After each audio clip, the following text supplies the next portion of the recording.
mayor's office here, Councilman Weezar's office, a couple other city agencies. It's going really well. Had the chief of staff from the LAPD here as well to talk, which was very good. Well, this event is to outreach to the community, to introduce them to city officials like LAPD, mayor's office, Garcetti's office, to have different representatives from different offices to let them know that we're here to listen to what kind of issues they would like, what kind of things are going on in our community to make our community better, to let them know that we're here for the community. If they have any issues that they want to work with the city officials, that we can work together to get our community in a better track.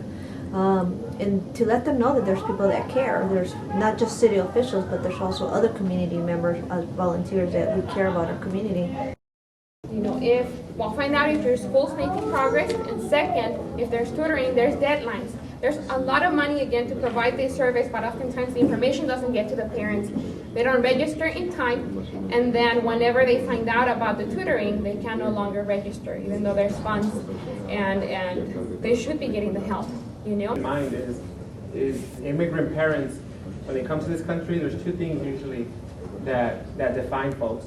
One is the fact that for the most part they tend to be working class, right, or working poor. And the other thing is usually they have limited education themselves, right? So you combine these two things, and then we're asking them to interact with an institution, a school system, that is essentially a middle class institution. So sometimes for some parents, the difficulty is not only language, but it's also that in the home countries where they're from, if you're a teacher, you're middle class. So there's a certain class difference and a certain deference that the parents give the teachers.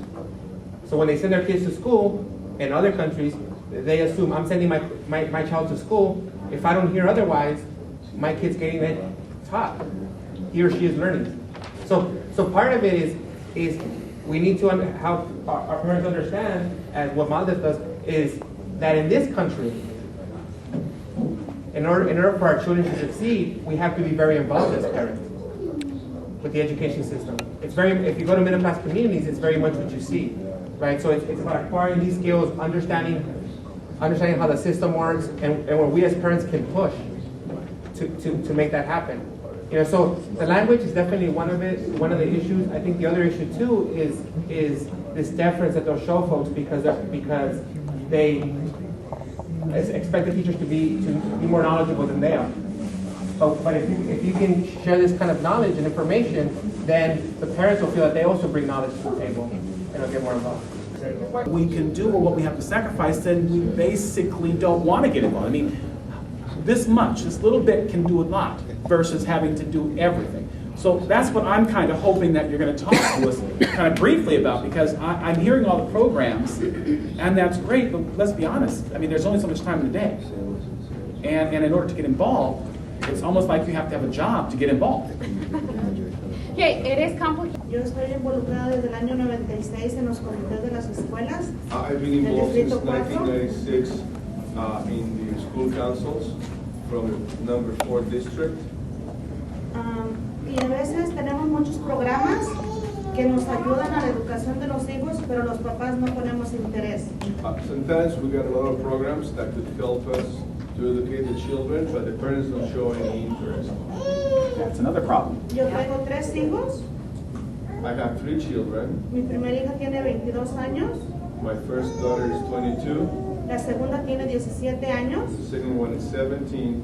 Mi bebé tiene 10 años. My baby is 10 years old. Away from home, looking for whatever, right? 450,000 a year nationwide. In 24 hours, 1 out of those 3 children will be recruited for human trafficking. United States is the major consumer of the world, and that is a reality. We had a lot of Johnnies there looking for young kids, pedophiles that would pay for an hour. Each child will produce an average of $2,000 a day for that pimp. That's a reality. That this is the country where we live. And areas like this one, is the nest for that. Because all of those kids that do not know how to dream because their parents could not dream better, or could not dream at all, or came traumatized, or whatever they are coming from, those kids will say, what I am here for. The intent of the Glassell Park Neighborhood Council Community Engagement and Leadership Forum was to provide an outlet for concerns and issues raised by residents in the area about public safety, about responsibilities, and the role of each one of the community members in engaging and resolving solutions of crime in our community. Well, let me just say, surprisingly so, we actually had about 40 to 50 people. It was not expected to have that many people given the fact that this was a holiday weekend and there was actually a gloomy, doomy day with regard to the rain. But the people that were here are obviously leaders, and they want to be engaged, they want to perform, they want to engage with city officials and talk about resolve and resolution, and at least to be heard. That's the main thing, is to be heard, to know that that people do care about our community and that they do want to do something constructive to help deal with the crime in our communities. And I think that's the main thing that was conveyed today.